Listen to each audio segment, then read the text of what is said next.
సంతానం కలగాలనే ఉద్దేశంతో దంపతి సమేతడే సత్యనారాయణ వ్రతం చేస్తూ ఉన్నాడు. అక్కడికి సాధు అనేటువంటి ఒక వ్యక్తి వ్యాపారం చేసుకునేటువంటి వ్యాపారవేత్త వచ్చాడు. వ్రతం జరుగుతున్న చోటే కూర్చుని వ్రతం చూస్తూ కాసేపు ఆగిన తర్వాత మహారాజుని అడిగి, మహారాజా మీరు చేస్తున్న పూజ పేరేంటి అన్నాడు. నాయన ఇది సత్యనారాయణ వ్రతం, నేను పుత్ర సంతానం కలగాలనే ఉద్దేశంతో చేస్తున్నాను అన్నాడు. నాకు కూడా సంతానం లేదు మహారాజా అని చెప్పి మహారాజాజ్ఞ తీసుకుని అతను కూడా అక్కడే కూర్చుని వ్రతమంతా చూశాడు. అయిన తర్వాత తీర్థప్రసాదాలు స్వీకరించి ఇంటికి కూడా తీసుకెళ్దామని బయలుదేరి తన భార్య అయిన లీలావతికి అందజేశాడు. లీలావతి కళ్ళకద్దుకుని తిన్న తర్వాత మహారాజు అంటే ధనవంతుడు, కలగాలని ఉద్దేశంతో చేసుకున్నాడు. మనకి సంతానం కలిగితే తప్పకుండా సత్యనారాయణ వ్రతం చేద్దాం అనుకుని వారిద్దరూ కూడా నమస్కరించారు.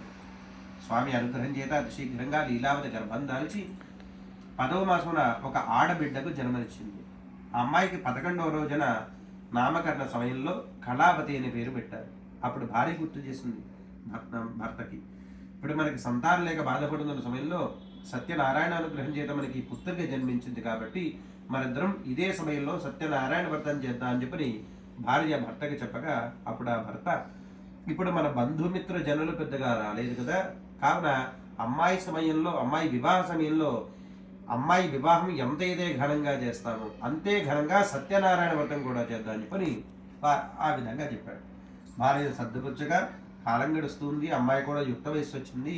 ఒక మంచి సంబంధం చూసి అమ్మాయికి అత్యంత వైభవపేతంగా వివాహం చేసేట. ఆ ఆనంద సమయంలో ఘనమైన వ్రతం కాదు కదా, కనీసం సామాన్యంగా కాదు కదా, నామమాత్రం కూడా స్వామాన్ని తలవలేదు.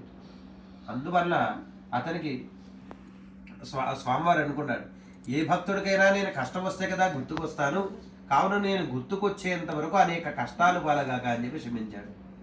శాపగ్రస్తుడైనటువంటి ఆ యొక్క సాధువు అనేక నగరాలు తిరిగి అల్లుడిని కూడా తీసుకుని ఒక్కొక్క ఊరికి వెళ్తూ వ్యాపారం చేసుకుంటూ ఉన్నారు. ఇంతలో రత్నసానపురమైన నగరంలో వ్యాపారం చేసి ఒక చెట్టు కింద రాత్రి పూట పడుకుని ఉన్నారు.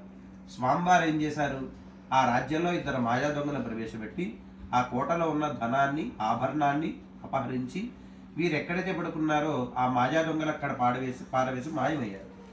భటులు వీళ్ళిద్దరిని చూసే వీరే దొంగలను మనం వస్తున్నా అని చెప్పి పడుకున్నట్టు నటిస్తున్నారని చెప్పని వారిని లేపి ఈడ్చుకుంటూ మహారాజు దగ్గర తీసుకెళ్లి, చంద్రకేతు మహారాజా, వీరిద్దరూ దొంగలు, మేము వస్తున్నా అని చెప్పని పడుకున్నట్టు నటిస్తున్నారు, వీరిద్దరు ధనమంతా తీసుకోండి, వీరి దగ్గర ఉన్న ధనం తీసుకుని వీరిని బంధించమంటారా అని చెప్పి ఏమాత్రం కూడా ఉపేక్షించకుండా వీరు ధనమంతా వాళ్ళ దగ్గర తీసుకుని వీరిని శిక్షించండి అని చెప్పన్నారు.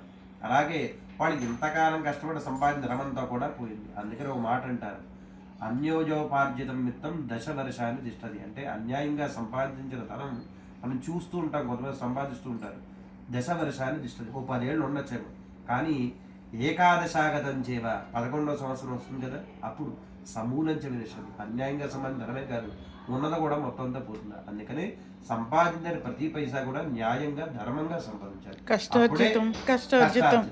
కష్టపడ్డమే కాకుండా దాన్ని న్యాయంగా చేయాలి. మనం చేసే ప్రతిభలో కూడా నీతి న్యాయం ఉండాలి. అలా ఆ విధంగా ధనమంతా కూడా అయిపోయింది.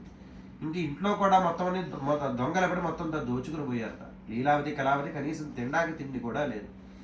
ఒక సమయంలో కళావతి బ్రాహ్మణ ఇంటి వద్ద సత్యనారాయణ వ్రతం జరుగుతూ ఉండగా అక్కడే కూర్చుని వ్రతమంతా చూస్తుంది.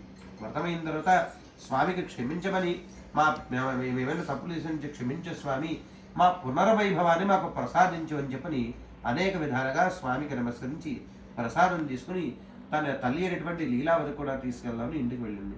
లీలావతి కళ్ళగద్దుకుని ప్రసాదం తిన్న తర్వాత తన పూర్వ వృత్తాంతమంతా కూడా గుర్తుకొచ్చింది. అమ్మా కళావతి, నీవు జన్మించక ముందు సంతానం లేదని చాలా బాధపడ్డాం. స్వామి అనుగ్రహం చేతి నీవు మాకు జన్మించావు. నీ నామకరణ సమయంలో చేస్తా ఉన్నాం, చేయలేదు. వివాహ సమయంలో వివాహం అంత ఘనంగా వ్రతం చేద్దా ఉన్నావు, ఘనంగా కాదు కదా, పూర్ణ సామాన్యంగా కదా, నామమాత్రం కూడా స్వామివారి వ్రతం తలవలేదు. అందుకే మనకి ఈ దుస్థితి కలిగింది. కావున రేపే మరిద్దరం కలిసి యథాశక్తిగా వ్రతం చేద్దాం. నీ భర్త తండ్రి ఇద్దరు తిరిగి వచ్చాక క్షేమంగా మరలా ఇంకా ఘనంగా చేద్దాం అని చెప్పని లీలావతి అనుకుంది. ఆ రోజే స్వామివారి సంతుష్టుడి మహారాజు కలలో కనబడి, నాయన నీ దగ్గర ఉన్న వారిద్దరూ కూడా దొంగలు కాదు, నా శాపవశాత్తు నీ దగ్గర ఉన్నారు, వారిని వెంటనే విడిచిపెట్టనగానే ఒక్కసారిగా మహారాజు మేలుకొని సభని ఏర్పరిచి వారిద్దరూ దొంగలు కాదని చెప్పి తెలియపరిచి వారిని సభలోకి తీసుకురండి అని భటులకి చెప్పగా భటులు వారిద్దరిని తీసుకొచ్చారు.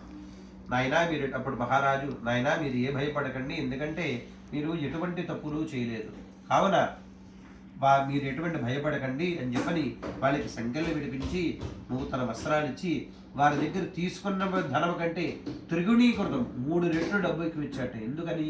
కనీసం వారి వల్ల కళలో అయినా స్వామివారి కనబడ్డారని చాలా సంతోషించి 3 రెట్లు డబ్బు ఎక్కువ ఇచ్చి వారికి బయలుదేరడానికి పడవని నడిపే వ్యక్తిని కూడా ఏర్పాటు చేసి ఇంకా మీరు సుగమయంగా మీరు వెళ్ళి రండి అని చెప్పి పంపివేశారు. వారు కూడా అనేక విధాలుగా మహారాజుకి నమస్కరించి సెలవు తీసుకున్నారు. తృతీయోధ్యాయ సమాప్త. గోవింద గోవింద. అలా ఏదో దాడి చేసినట్టుగా మెల్లగా.